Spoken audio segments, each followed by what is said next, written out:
Mount Shasta, California, Roseburg Forest Products integrates the many facets of its operation through its GIS system.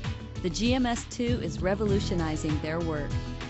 This particular division of Roseburg's operation is about 285,000 acres of mixed conifer.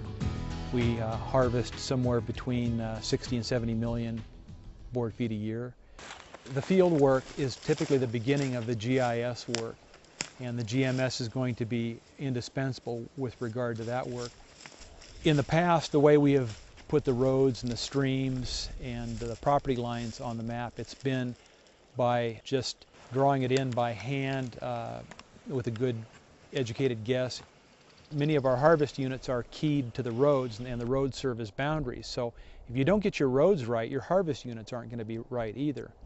The harvest units may be in excess of $20,000 per acre. The miscalculation of an acre is a fairly significant event that you don't want to occur.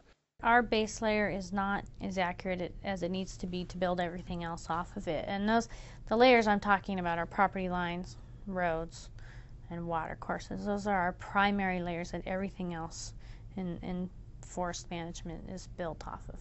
These green lines are harvest unit boundaries. You know, this is where the unit actually ended up being flagged, and you can tell that because that's where it got logged. This is what we actually got back on our paper maps. We now have inventory and data collected based on what the GIS is showing here, and it's not right. Now we would have to adjust all of our inventory, so you can see how not having it accurately mapped the first time can really impact the whole chain of events that happens afterwards.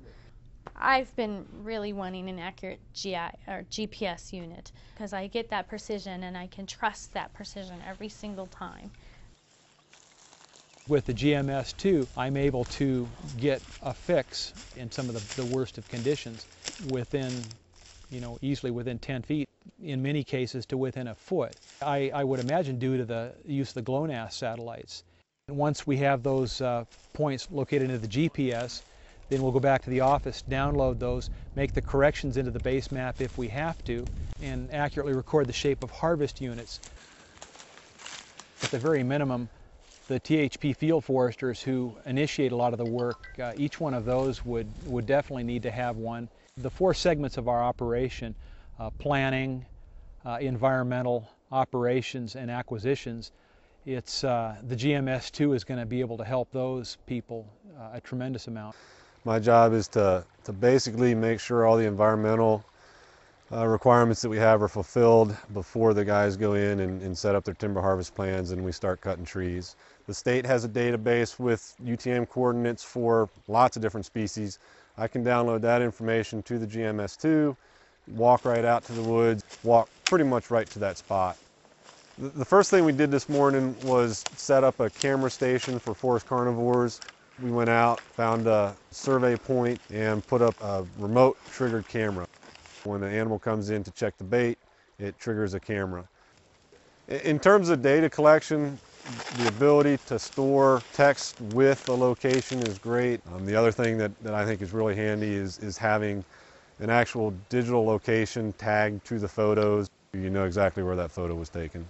You have everything together, you download it, you have your spatial data, you have your attributes that go with that data. When you get back to the office and a lot of that stuff is already entered in, download it to the computer and you're done. Our company-wide GIS is housed here in California. We have our environmental layers. That entails a lot of endangered species work, primarily spotted owls. We've got a layer for each species that we keep current. A lot of times in a stream, the smaller they get, the harder it is to figure out where the fish line is, where we have fish and where we don't. With the electrofisher, each time we get a fish, we put that in the GPS. Eventually we'll get to a point where we don't get any more fish. So rather than then having to backtrack to where we think we caught the last fish, we already have that in the GPS and we can hike out and we're done. The GMS-2, I can build my attribute tables here on the computer. I can load them up to the unit and they're now in there for whoever grabs that unit. And they don't need to memorize all the codes that I have in the GIS and all the attributes that I use. They're in there. They're ready to go. That is huge. And then another one is the image, being able to take a picture of a crossing and bring it in. I can hyperlink that in the GIS that you can click on a point and pull up an image.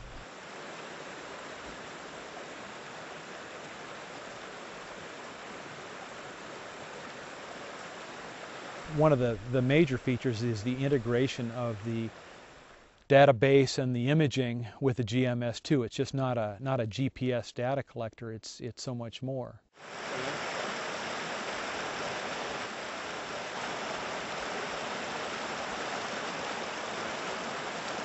Quite frankly, as I've started to use this, I keep thinking of new ways to use it every day.